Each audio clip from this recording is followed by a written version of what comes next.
બુલેટિનમાં આપનું સ્વાગત છે।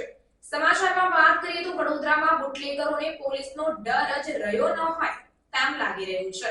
ત્યારે કાયદો અને વ્યવસ્થાના ધજાગરા ઉડાવતા બુટલેગરો જોવા મળ્યા।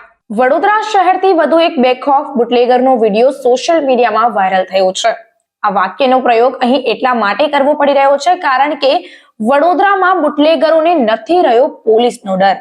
જી હા, બિલકુલ કહી શકાય કે લગ્નમાં દારૂની બોટલ સાથે જે બુટલેગર છે તે ઝૂમતો હોય તેવો વિડીયો હાલ અત્યારે વાયરલ થઈ રહ્યો છે। બુટલેગરે વડોદરા પોલીસની આબરૂને નીલામ કરી છે તે કહેવામાં કોઈ સંકોચ નથી। જાહેરમાં શરાબની બોટલ સાથે બુટલેગરનો ડાન્સ જોવા મળી રહ્યો છે। કિશનવાડીના બુટલેગર વિશાલ કહારનો આ વિડીયો સોશિયલ મીડિયામાં વાયરલ થયો છે। ત્યારે બોટલ સાથે ઝૂમતા બુટલેગરનો પોલીસને ખુલ્લો પડકાર હોય તેમ લાગી રહ્યું છે। પોલીસની છત્રછાયામાં બુટલેગરો બેફામ જોવા મળ્યા હતા। ત્યારે વાયરલ વિડીયો બાદ પોલીસ એક્શન મોડમાં આવી અને બુટલેગરની ધરપકડ કરીને આગળની કાયદેસરની કાર્યવાહી હાથ ધરી છે।